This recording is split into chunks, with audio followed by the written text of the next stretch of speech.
Hola queridos jóvenes, por acá, por este medio vamos a estarnos comunicando durante esta semana y quizás durante algunos meses debido a todo lo que nos está sucediendo como país por el coronavirus, el COVID-19. Así que les invito a que podamos estar utilizando las distintas plataformas virtuales para que la comunión no se pierda, para que la unidad de nosotros, el relacionamiento no quede en el olvido simplemente porque no nos podemos ver los fines de semana. Así que vamos a estar, como le indicaba, ocupando estos medios, quizás cambiando eventualmente de formato. Pueden ser audios, algunos textos que vamos a estar enviando, pero queremos desde el liderazgo de la pastoral hacer todos los esfuerzos posibles para que nuestro contenido y el trabajo bíblico siga vigente. Así que espero que este esfuerzo ustedes lo puedan valorar al verlo o escucharlo o leerlo. Así que mis cariños y el cariño de parte de todo el liderazgo a través de este video. Este es el segundo video, ya había grabado una prédica, pero quedó muy pesada, no de la forma, sino la grabé en mucha calidad, así que no se podía mandar por WhatsApp. Así que estoy haciendo por segunda vez, por amor a ustedes, esta prédica. Así que vamos a ver cómo sale en esta ocasión. No va a ser muy larga, así que no espero aburrirlo. Como bien comenzamos la semana pasada a trabajar el pilar de la santidad, corresponde ahora analizar un aspecto bastante importante de cómo la santidad es posible gracias a Dios mismo. Y para este estudio me voy a enfocar en el libro de Isaías capítulo 6. Así que yo les quiero invitar a que mientras ven este video puedan también tener la Biblia. Aquí está. Puedan tener la Biblia y un bloc de notas para eventualmente tener algún apunte que les pueda servir en su reflexión personal posterior. Vamos a leer Isaías capítulo 6, pero no me voy a referir a todo el capítulo 6 porque es mucho. Me voy a referir básicamente a la visión de Isaías y el impacto que ésta provocó en el profeta. No necesariamente en la vocación posterior de Isaías, posterior a esta visión. Para tratar de hacer un video más o menos digerible de unos 20 y algo minutos, me voy a enfocar solamente en la primera parte de este texto. Así que lo voy a leer desde la versión NTV. En el año que murió el rey Usías, vi al Señor sentado en un majestuoso trono, y en el borde de su manto, llenaba el templo. Lo asistían poderosos serafines, cada uno tenía 6 alas. Con 2 alas se cubrían el rostro, con 2 se cubrían los pies y con 2 volaban. Se decían unos a otros: Santo, santo, santo es el Señor de los ejércitos celestiales. Toda la tierra está llena de su gloria. Sus voces sacudían el templo hasta los cimientos y todo el edificio estaba lleno de humo. Entonces dije: todo se ha acabado para mí, estoy condenado, porque soy un pecador, tengo labios impuros y vivo en medio de un pueblo de labios impuros. Sin embargo, he visto al Rey, el Señor de los ejércitos celestiales. Entonces uno de los serafines voló hacia mí con un carbón encendido que había tomado del altar con unas tenazas. Con él tocó mis labios y dijo: ¿ves? Este carbón te ha tocado los labios. Ahora tu culpa ha sido quitada y tus pecados perdonados. Hasta ahí quiero que nos podamos referir y atender a este pasaje. Permítanme orar brevemente por ustedes y por este tiempo especial que vamos a tener. Querido Dios, yo quiero primero darte gracias por darnos la posibilidad de, inclusive a través de estos medios tecnológicos y virtuales, poder tener una comunicación con los jóvenes y un estudio bíblico o una reflexión en tu palabra. Oro, Señor, para que este tiempo sea provechoso en los distintos lugares donde nosotros nos encontremos, ya sea movilizándonos eventualmente o en la tranquilidad de nuestro hogar. Te pido, Señor, que tú nos ilumines y nos des claridad y comprensión de tu palabra. Ayúdame a mí a poder ser lo más claro posible, en el nombre de Jesús. Amén. Amén. La primera cosa que quisiera atender a este pasaje, que me parece de tremenda relevancia, es que esta visión se da en un contexto extraño. En el contexto de que la relación con quien tú tienes en este caso con el rey Usías había muerto. Algunos teólogos proponen que había una cierta relación de amistad inclusive entre Isaías y el rey Usías. Entonces, si lo vemos desde esa perspectiva, cuando muere tu amigo o cuando muere alguien cercano a ti, es en ese momento que tu mayor experiencia con Dios cobra validez en ti. ¿Cuál es tu estado anímico para recibir esta imagen de Dios? Probablemente no haya sido la mejor. Sin embargo, es en esa circunstancia donde a veces Dios nos habla. Es en esa circunstancia, en los momentos críticos de la vida, es cuando no deja de existir palabra de Dios. Y es interesante porque podríamos decir que si hay un momento crítico que esperamos que Dios siga hablando, podría bien ser este. Entonces hay una reflexión positiva bíblica dentro de esta primera parte, de estas primeras 2 líneas que le está sucediendo a Isaías, y ver cómo eso nos interpela a nosotros el día de hoy. Otro pasaje de la Escritura nos muestra cuando Josué tenía que cruzar el Jordán y en el momento que lo tenía que cruzar era cuando ambientalmente el Jordán estaba más ancho, no era cuando llevaba menos caudal, era cuando tenía más caudal, cuando llevaba más agua. Dios hace que el pueblo de Israel cruce. En los momentos más difíciles, a veces cuando Dios quiere tener una mayor cercanía con nosotros, inclusive a través de momentos que podríamos bien denominar como sobrenaturales. Este es el caso en el caso de Isaías. Es en ese momento donde aparece una visión.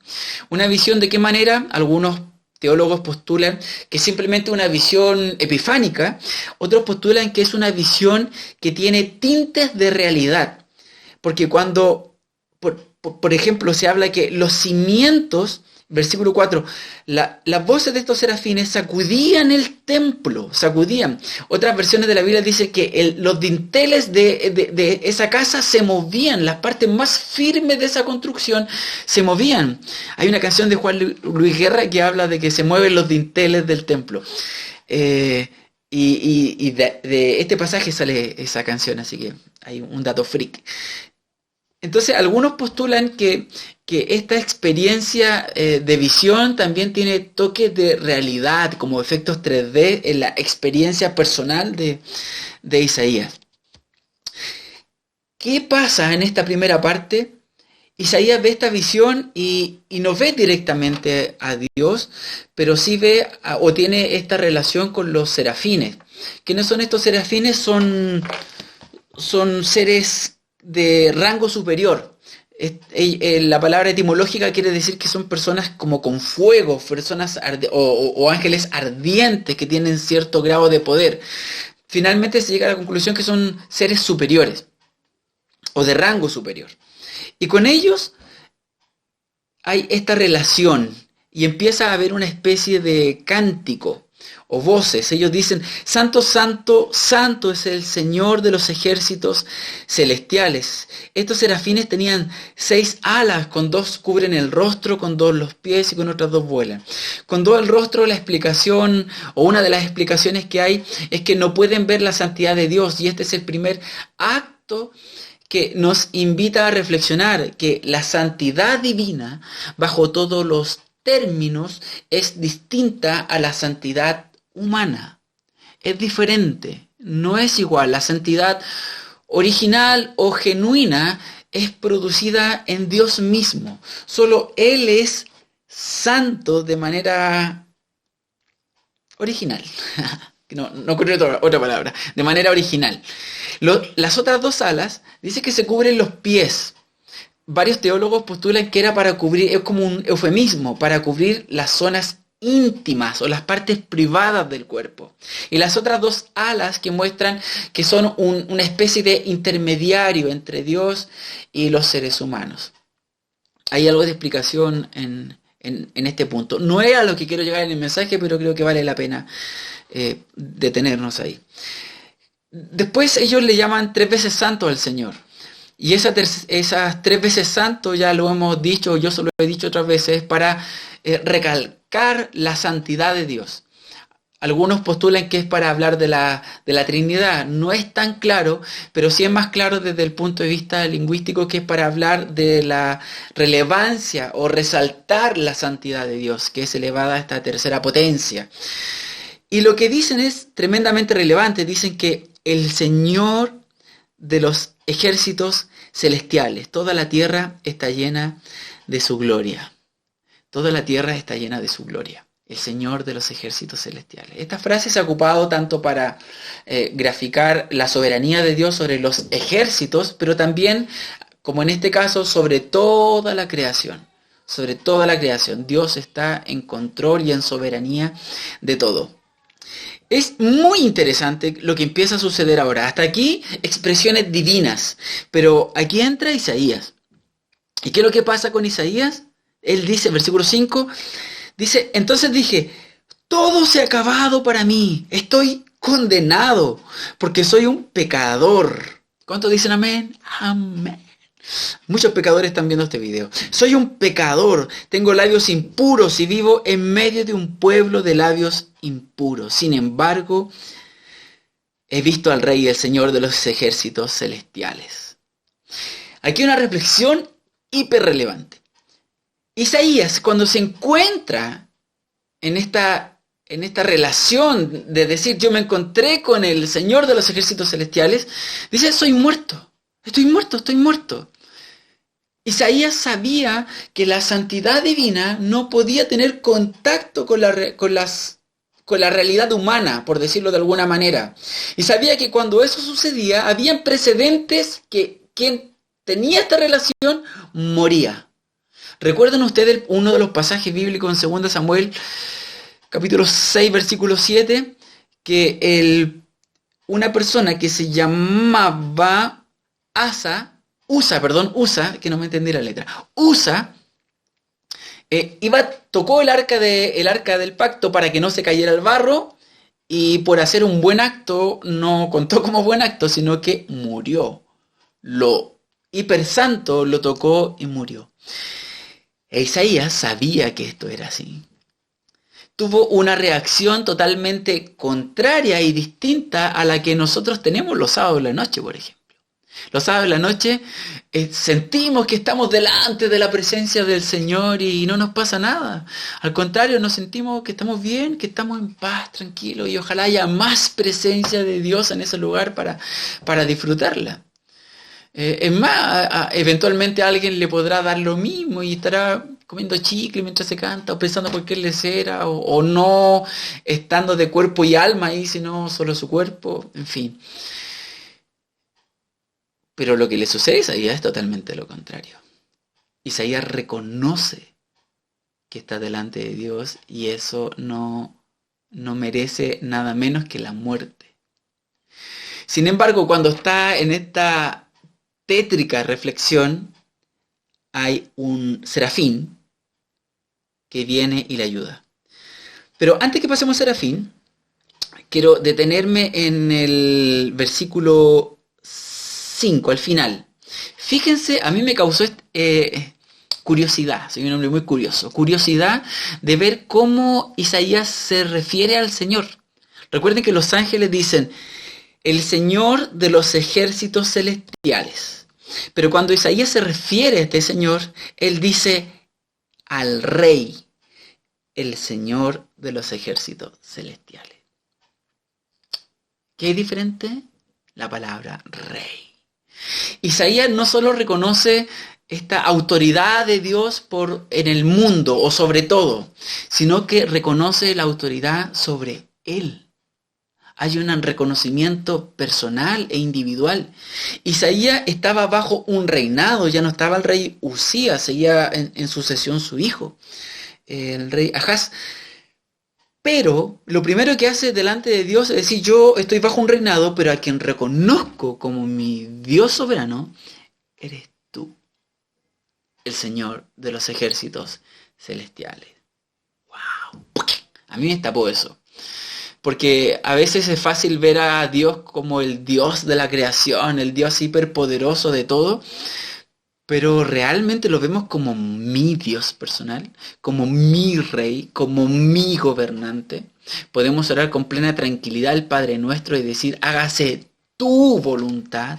Eso es lo que dice el Padre Nuestro, hágase tu voluntad y no la mía. ¿Y cuánto de esa experiencia real hay en nuestra experiencia personal? Si de verdad queremos que se haga la voluntad de Dios o la voluntad nuestra. Interesante. Bueno, no quiero dejar muy largo el video, podríamos detenernos más tiempo ahí, pero vamos a avanzar. Entonces, uno de estos serafines toma un carbón que lo saca del altar de la expiación, que es del perdón, y dice que lo pasa en los labios del profeta. Una explicación a esto, ¿por qué los labios? ¿Por qué no en las manos, en los ojos? No sé.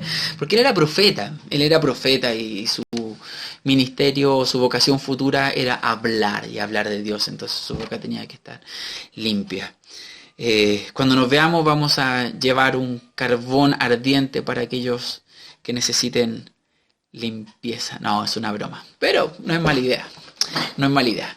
Entonces, ¿qué es lo que sucede con eso? Hay una posibilidad de que con ese acto Isaías continúe no solo con vida. Y aquí es el centro del mensaje. Y me quedan 5 minutos para decírselo. Todo lo demás era para llegar a este punto. Fíjense lo que pasa. Cuando a Isaías le pasa eso, Isaías quiere morirse o siente que se va a morir, lo que hace este ángel es la purificación de Isaías y le dice, finales del versículo 7, ahora tu culpa ha sido quitada y tus pecados perdonados. Ahí me quiero detener. Y ahí después cerramos. Durante muchos años en Chile, y yo diría en gran parte del siglo XX, es decir, el año 1900, la forma de expresar el amor de Dios, o la forma de dar a conocer la salvación de Cristo, por medio de la cruz, era mediante la dinámica de la culpa. Tenían que hacerte sentir culpable para que tuvieras la necesidad o te dieras cuenta de la necesidad que tenías de un Dios que te salve. Esa experiencia ha ido avanzando a lo largo de los años. Y algunos piensan o postulan que se ha ido aguando o haciendo más diluida y postulan que hay un evangelio más light al decir o llegar a ver que solo en Jesús encontramos amor, paz, aceptación, comprensión y nada de lo otro. Sin embargo, es una verdad y una realidad bíblica que no se puede obviar. La culpa es un sentimiento, una experiencia humana que no deja de estar presente en nosotros. Es una especie de carga o estado que por más que te hablen de un Dios que te acepta, puede que siga estando en ti. De hecho, lo que pasa acá, quiero enfocarme solamente en la culpa y no en el perdón de todos los pecados, porque esa sección me da la impresión que hemos ya escuchado más de eso que hablar de la culpa. Y hablar de la culpa es algo que puede estar más ligado con un área escondida de nosotros. Algo que nos tiene o nos podría tener situados en una área de nuestra vida que no solo produce culpa en nosotros, sino que también produce vergüenza respecto de lo que eventualmente hacemos solos, cuando nadie me ve, como diría Alejandro Sanz, o qué ha pasado en nuestra historia. Si eso es así, yo quiero darte no una palabra de esperanza mía, sino una palabra de esperanza de la Escritura. Dios no solo limpia nuestro pecado, sino que también nuestra culpa. Nuestra culpa. Dios efectivamente se lleva y nos libera es una libertad, ¿cómo decirlo?, completa. Los seres humanos somos como una especie de diamante, permíteme este ejemplo, una especie de diamante que tenemos muchas caras y dependiendo por dónde le dé la luz, es como esa luz sale por tal o cual corte del diamante. Hay áreas de nuestra vida que efectivamente podemos decir con plena libertad que estamos libres. Y una de las áreas que poco se habla y se conversa es nuestra culpabilidad. Y esto nos lleva a hacernos preguntas, de verdad, preguntas que podrían ser incómodas pero necesarias. Si es que nosotros hoy día, con la edad que tenemos, nos sentimos culpables de algo, que necesitamos ser libres de parte de Dios. Hay algo que tengamos que dejar, hay algo que produce culpa en nuestra vida y nos tiene de alguna manera pegados o atados a un aspecto de nuestro pasado o a un aspecto de nuestra propia realidad pero pasada, o bien presente pero oculta. ¿Por qué esto es tremendamente importante? Porque desde la perspectiva del libro de Isaías, Isaías no vive su vocación sino después que él es limpiado o liberado de su culpa y su pecado. Y lo que nosotros tenemos que pensar hoy día y ver hoy día es que nuestra vocación no será muy diferente. Nuestra necesidad de Dios viene de alguna manera antecedida por nuestra comprensión de nuestra incapacidad de caminar por un sendero de santidad por nuestros propios medios. Este mensaje lo que busca es mostrar que esta santidad es posible gracias a Dios, gracias al amor de Dios, gracias a la compasión de Dios. Si Dios no fuera santo, difícilmente nosotros podríamos caminar en torno a esa santidad. Cuando la Escritura nos dice, tanto en el Antiguo y después se recoge en el Nuevo Testamento, sean santos porque yo soy santo, es porque Dios ya está ahí. Lo planteo con un ejemplo básico o doméstico, mejor dicho. Si yo me subo a esta mesa y está la Ángela abajo y yo le digo, Ángela, súbete a la mesa. Me va a decir, probablemente, no puedo. No, si puedes, le digo yo. No puedo. No diga no puedo. No, me va a decir no puedo. No. Entonces le voy a decir, ¿y cómo yo pude? Si yo pude, tú también puedes. Y probablemente ella va a ver que sí es cierto, que si yo pude subir, ella también puede hacerlo. Y en ese proceso, con toda certeza va a necesitar de mi ayuda. Entonces, este acto hacia Isaías es, comienza tu ministerio, comienza tu vocación, comienza tu caminar, no sin antes tu libertad, no sin antes tu sanidad. La vocación es posterior a la limpieza. Y el llamado que quiero hacer en esta noche ya, es que nosotros podamos comprender que el camino, el progreso, el camino de santificación o el proceso de madurez cristiana, como quieran llamarle, es posible porque Dios lo propicia de esa manera. Porque en Dios podemos verlo, sobre todo en la figura de Jesús. Desde el Antiguo Testamento pareciera que es por momentos más difícil, pero cuando llegamos a la figura de Jesús, vemos que Él fue un hombre, no 50% hombre, 100% hombre, y aprendió a caminar en obediencia, aprendió a caminar en santidad. Yo te invito a que este tiempo de reflexionar, y lo haremos de muchas maneras, en la santidad no solo se quede en datos nuevos, adicionales, una comprensión distinta o mejorada de la Escritura, sino que en una expresión genuina de tu vida, en torno a caminar por donde Dios sabe que tú puedes caminar. No es una utopía imposible, es una realidad en la vida del cristiano y la cristiana. Es una realidad que es posible en la vida de nosotros. La santidad es posible gracias a la misericordia de Dios. Yo espero que Dios haya hablado a ti y este pasaje no solo te quedes aquí reflexionando lo que yo te dije, sino que puedas abrirlo de mejor manera en tu estudio personal. Te mando un gran abrazo.